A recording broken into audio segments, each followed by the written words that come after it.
2022년 10월 2일 이론시험 문제를 풀어보도록 하겠습니다. 1번 다음 중 혼합거래에 속하는 것은? 자, 혼합거래는요,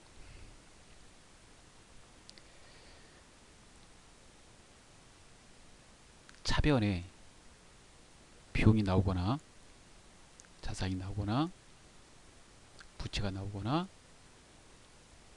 자본이 이렇게 나오든지, 아니면 대변에 수익이 나오거나 자산이 나오거나 부채가 나오거나 자본이 나오는 거. 즉 차변 쪽에 비용하고 자산, 부채, 자본이 이렇게 섞이는 거. 대변 쪽에 수익과 자산, 부채, 자본이 이렇게 섞이는 거. 자, 그런 거래를 혼합거래라고 합니다. 보기를 보도록 하겠습니다. 1번 보험료 4만원을 현금으로 지급하다. 보험료 4만원을 현금으로 지급하면 차변의 보험료가 되고 대변의 현금이 되겠죠. 차변의 보험료 비용만 나왔으니까 혼합거래가 아닙니다. 차변에 이렇게 비용만 나오는 거래는요, 손익거래라고 합니다. 두 번째, 비품 4만원을 현금으로 구입하고, 비품 4만원을 구입하고 대금은 신용카드로 결제하다. 그러면 차변의 비품, 대변의 신용카드로 결제했으니까 외상이고 상거래 외 거래이므로 미지급금. 자산, 부채, 자본만 나오는 거래를 교환거래라고 합니다. 3번 현금 1000만원을 출자 영업을 개시하다. 그러면 차변의 현금, 대변의 자본금 이렇게 되는 거니까요. 자산하고 자본, 자산, 부채, 자본만 나오는 거래를 교환거래라고 합니다. 4번 단기대여금 100만원과 이자 2만원을 현금으로 받다. 그러면 차변의 현금, 대변의 단기대여금, 그 다음 대변의 이자 수익이 되겠죠. 이자 수익, 단기대여금. 그럼 대변의 수익과 자산이 나왔으므로 정답은 4번이 혼합거래인 걸 알 수가 있습니다. 네, 2번을 보겠습니다. 다음 중 거래에 결합관계에서 동시에 나타날 수 없는 것은? 1번 비용의 발생과 자산의 감소. 나타날 수 있죠. 차변, 대변 이렇게. 그 다음 자산의 증가와 부채의 증가, 차변, 대변 나타나는 거고요.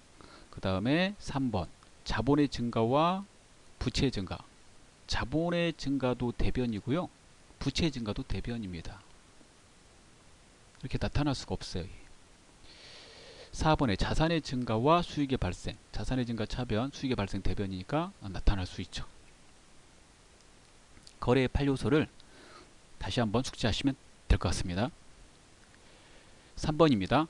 다음 중 기업 결산일에 경영성과를 나타내는 재무보고서의 계정과목에 해당하는 것은? 경영성과가 핵심 단어죠. 별표, 경영성과는 수익과 비용을 말합니다. 그러면 수익과 비용을 나타내는 재무보고서는 뭘까요? 예, 손익계산서입니다. 손익계산서 계정과목에 해당하는 것은 수익과 비용의 계정과목이 되겠죠. 그럼 보기에서 답을 골라보면 2번 정답이 되겠습니다. 기부금은 비용에 속합니다. 1번 예수금은 부채, 3번 선급비용은 자산, 4번 미지급비용은 부채가 되겠습니다. 4번을 보도록 하겠습니다. 다음 중 재무상태표에 대한 설명으로 옳지 않은 것은? 재무상태표는 자산과 부채, 자본을 표시하는 보고서입니다. 1번 일정 시점에 재무상태를 나타내는 보고서이다. 그렇습니다. 일정 시점이죠. 예. 기초자본과 기말자본을 비교하여 단기 순손익을 산출한다. 그렇습니다. 3번 재무상태표 등식은 자산은 부채 플러스 자본이다. 예, 그렇죠. 그래서 계정식 재무상태표는 차변 쪽의 자산을, 대변 쪽의 부채, 자본을 표시합니다. 4번 자산과 부채는 유동성이 낮은 순으로 기록한다. 4번 틀렸습니다. 자산과 부채는 재무상태표에 표시할 때 유동성이 높은 순서대로 표시한다 라고 되어 있습니다. 따라서 자산을 표시할 때요, 유동성이 높은 거 먼저 해야 되니까 유동자산을 먼저 표시하고 그 밑에 비유동자산을 표시하고요.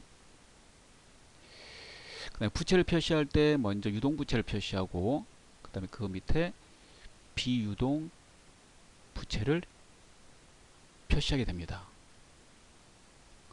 이렇게 자산과 부채의 유동성이 높은 순서대로 기록하는 것을요, 우리가 유동성 배열법이라고 합니다. 이것도 같이 알아두시면 되겠죠. 5번 보도록 하겠습니다. 다음 자료에 의한 기말의 현재 대손충당금 잔액은, 기말의 대손충당금 잔액은요, 기말의 대손충당금 잔액은 대손 예상액이 잔액이 되겠습니다. 다른 말로 예상액을 추정액이라고도 합니다. 그러면 대손 예상액은 어떻게 구하냐면요, 기말의 채권 잔액에다가요 곱하기 대손 추정률로 곱하죠. 그러면 이 두 개의 데이터만 있으면요, 이 문제 정답을 구할 수 있다는 말이 됩니다. 지문에서 두 개만 찾아내면 돼요. 쭉 읽어보면 기초 대손충당금이고, 전년도에 대손충당금과 상기하였던 거래처 잔이상사 예상 매출금 20만원 회수하였다. 기초 매출채권, 기말 매출채권 여기 있네요. 기말채권 그러면 1000만원이 되겠고요. 곱하기 대손 추정률을 봐야 되겠죠. 1%, 1%. 그러면 1000만원 1% 하면 10만원이 됩니다. 1번입니다. 이 문제를 풀 때 회사가 대손충당금 기말에 추가로 설정할 금액, 그걸 물어보는 건 아니거든요. 추가로 설정할 금액을 혹시 물어봤다면 이 자료가 필요하죠. 기말의 대손충당금 추가로 설정할 금액은 어떻게 돼요? 문제가 여러분 헷갈리지 않도록 주의하셔야 돼요. 혹시 대손충당금 추가 설정액, 회계 기준에 따라서 대손충당금은 기말에 보충법으로 하라고 되어 있죠. 그 보충할 금액이라고도 합니다. 추가 설정액은 대손 예상액에다가, 이 대손 예상액이죠. 대손 예상액에다가 빼기 회사가 가지고 있는 기말 현재 남아있는 대손충당금 잔액이죠. 이게 추가로 설정하는 거예요. 예를 들어서 대손 예상액이 10만원이다. 근데 쓰고 남은 대손충당금 잔액이 5만원 있다. 5만원만 결산 시에 추가 설정하는 분계를 하면 된다는 거죠. 그렇게 물어볼 때는 이 자료가 필요하다 이거죠.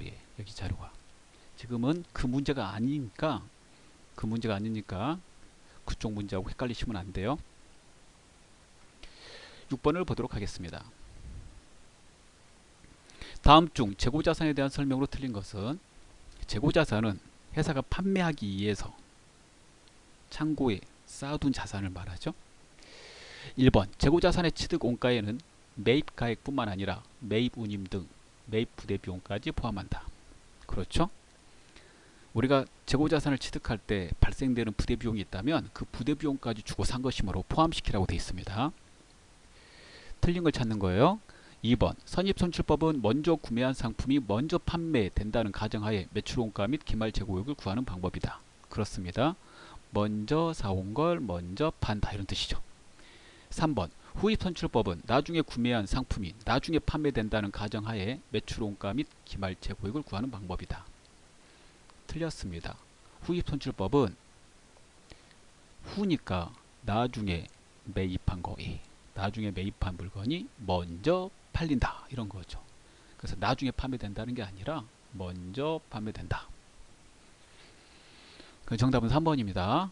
4번까지 읽어볼게요. 개별법은 매입단가를 개별적으로 파악하여 매출원가와 기말재고액을 결정하는 방법이다. 그렇습니다. 물건 하나하나 개별적으로 관리하는 방법이죠. 가장 정확한 방법입니다. 개별법으로 사용할 수 없는 경우에 선입선출법, 후입선출법 이런 걸로 재고자산을 평가하는 거죠. 7번을 보도록 하겠습니다. 당해연도는 올해를 말하죠. 기말 재고액이 1,000원만큼 과대계상될 경우 이 오류가 미치는 영향으로 오른 것은, 기말 재고액이 1,000원만큼 과대계상됐다는 것은 팔지 않고 남아있는 게 1,000원 더 많다라고 계산된 거죠. 그럼 이게 과대계상이 되면은 팔린 것을 적게 계상한다는 거잖아요. 매출원가가 과소계상됩니다. 첫 번째, 매출원가 과소계상은 이게 비용이니까 비용을 적게 잡는다는 말이죠. 그렇게 되면 매출총익, 최종적으로 당기순이익을 과대계상하게 되는 거죠. 비용을 적게 처리하게 되니까 이익이 크게 잡히게 됩니다. 그 다음에 이 당기순이익은 발생이 되면 자본에 더하는 거죠. 따라서 자본이 과대계상되게 되는 거죠. 옳지 않은 걸 골라라 그랬어요. 매출총이익이 1,000원만큼 과대계상된다. 맞아요. 기말의 재고자산이 1,000원만큼 과대계상된다. 그렇죠. 이렇게. 예, 이거는 그 다음에 다음 연도 기초재고자산. 다음 연도 기초재고자산은 당해 기말 재고자산이 다음 연도로 이율되는 것이거든요. 그래서 다음 연도 기초재고자산이 1,000원만큼 과대계상되겠죠. 1, 2, 3번 다 맞아요. 매출원가가 1,000원만큼 과소계상된다고 그랬죠. 예. 그래서 정답은 4번이 되겠습니다.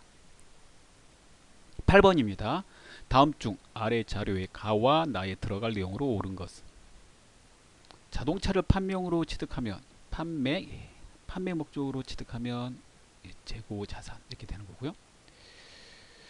그 다음에 영업에 사용할 목적으로 취득하면, 영업에 사용할 목적으로 자동차를 취득한다면 영업활동에 쓰기 위해서 형체가 있는 자산을 취득했으므로 유형자산 이렇게 처리하라고 되어 있습니다.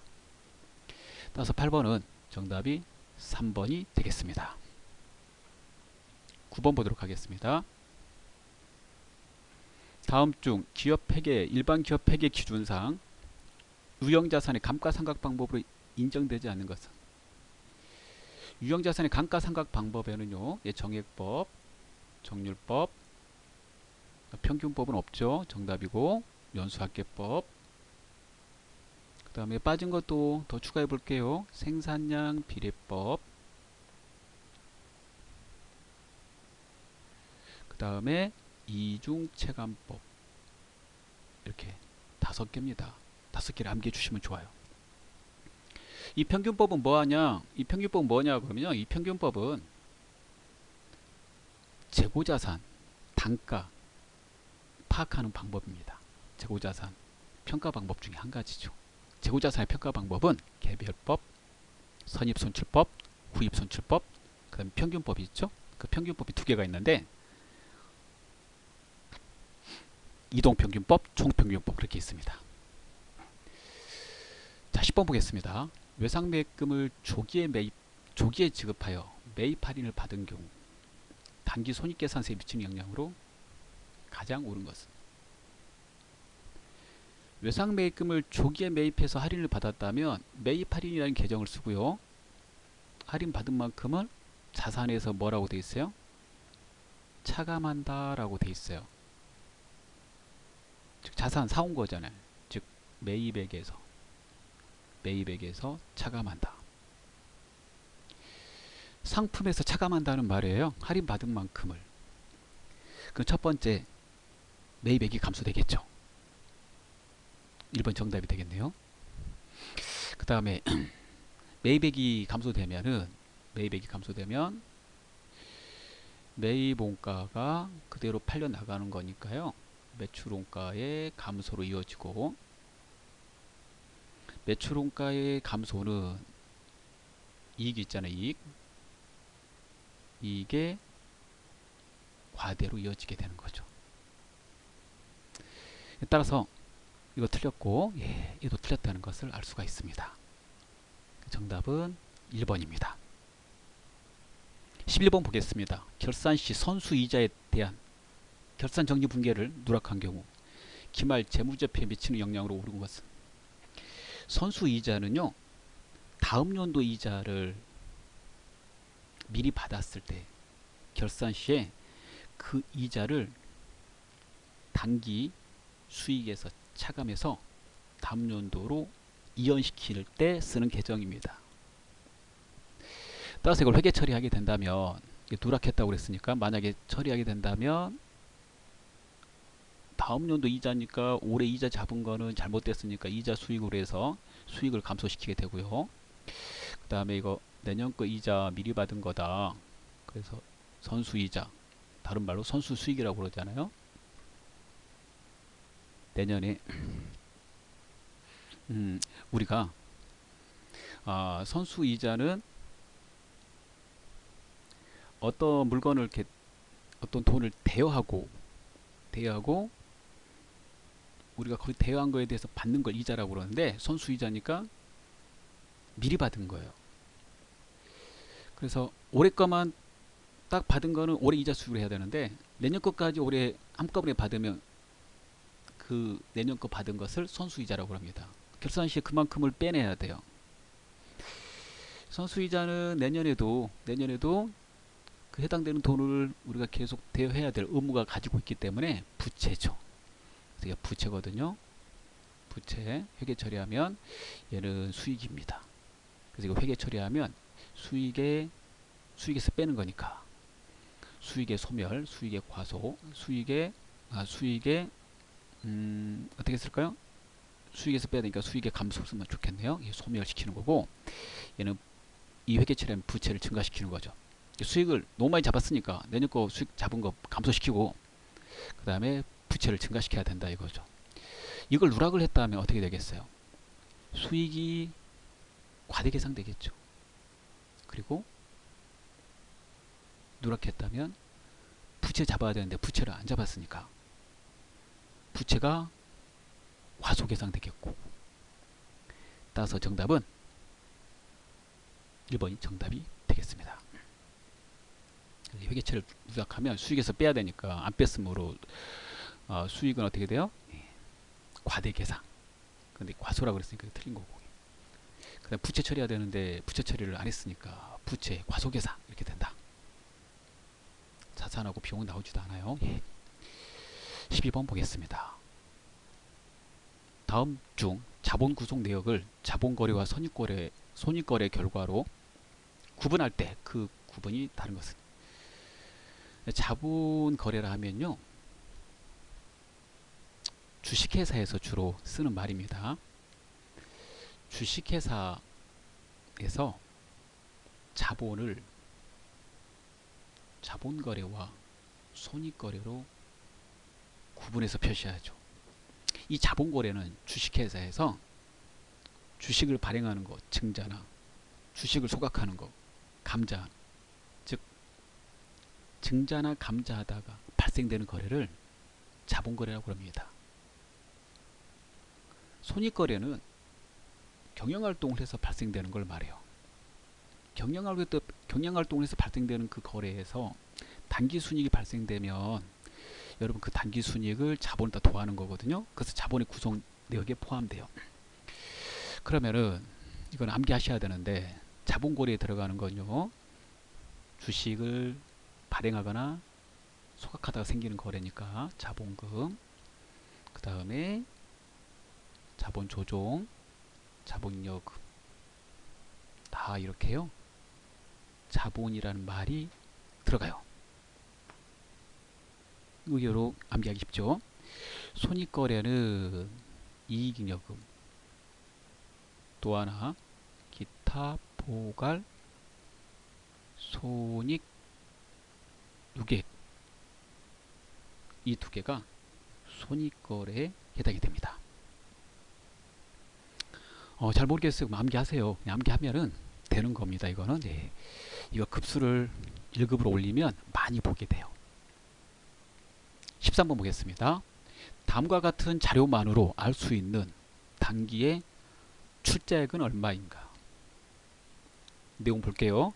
단기에 현금 5천만 원을 출자하여 영업을 개시하다. 기초자본금입니다. 사업주가 개인 사용을 목적으로 인출한 금액은 500만 원이다. 인출금입니다. 보고 계정 과목이 생각나셔야지 좋아요. 단기의 기말 자본금은 7천만 원이다. 단기 기말 결산의 단기 순이익은 1,000만 원이다. 자, 이거 이렇게 계산하죠. 기초 자본금에다가 단기 순이익은 더하죠. 문제에서는 출자액을 구하라고 그랬으니까요. 출자액이 있다면 추가 출자액은 더해주고, 그 다음에 혹시 사업주가 가져간 인출금이 있다면 그걸 빼요. 출자액과 인출금이 없으면 계산하지 않습니다. 그러면 얘가 기말에 남아있는 자본금이 됩니다. 공식을 외우시면 좋아요. 예. 그럼 기초자본금이 얼마예요? 5천만원. 5천만원. 단기순이익은 1,000만원. 추가 출자액은 구할 것이고, 인출금은 얼마예요? 500 뺄 거고, 그 다음에 기말 자본금은 얼마예요? 7천만원. 이렇게 7천만원이 되죠. 그럼 계산 한번 해볼까요? 예. 5천만원에다가 더하기 1,000만원. 그럼 6천만원이 되죠. 추가 출자액을 구하라고 그랬으니까 6천만원에서 500만원 빼면 5,500이죠. 그럼 5,500에다가 얼마를 더해야지 7천이 돼요? 예, 1,500이죠. 정답은 3번이 되겠습니다. 자, 14번 보겠습니다. 다음 중 손익계산서에 영업이익의 영향을 미치는 것은? 손익계산서의 영업이익은요, 여러분 이렇게 계산되죠. 매출액에서 매출원가를 빼고, 여기까지를 매출총익이라고 그래요. 여기서 판관비를 빼면 얘가 뭐예요? 영업이익입니다. 따라서 손익계산서의 영업이익에 영향을 미치는 것은 매출원가하고 판관비입니다. 보기 1번 기부금, 얘는 영업의 비용이죠. 영업이익에 영향을 미치지 않아요. 영업활동과 관계가 없으니까. 영업 외 활동에서 쓴 비용이잖아요. 차입금에 대한 이자 지급액, 이자 비용이고요. 이자 비용도 영업의 비용입니다. 판매 촉진 목적으로 광고, 홍보, 선전 등을 위하여 지급한 금액, 얘가 광고 선전비죠. 광고 선전비는 판관비입니다. 광고 선전비. 그러면 정답은 3번이 되겠죠. 보기 4번 유형자산을 장부가액보다 낮은 가격으로 처분하여 발생한 손실 금액. 유형자산 처분 손실이죠. 유형자산 처분 손실은 영업의 비용입니다. 정답 3번이 되겠습니다. 15번 다음 중 자산에 속하는 계정 과목이 아닌 것은? 1, 2, 3, 4를 보시면 자산이 아닌 거 고르는 거죠. 참고로 2번 그 B자가 들어가도요, 개발비는 자산입니다. 무형자산, 예. 구축물, 유형자산 이렇게 되죠. 단기 금융상품, 정기예금, 정기적금 그거 말해요. 그 어디에 있어요? 예, 당좌자산. 그 정답은 3번이 되겠네요. 임대보증금은 부채잖아요. 부채 중에서도 비유동부채. 임대보증금은 임대인이 임차인한테 받은 보증금을 말해요. 그 자기 돈 아니죠. 나중에 계약이 끝나면 임차인한테 돌려줘야 될 돈이잖아요. 이렇게 돌려줘야 될 의무가 있는 거 부채. 정답 3번이 되겠습니다. 자, 다 풀었습니다. 수고하셨습니다.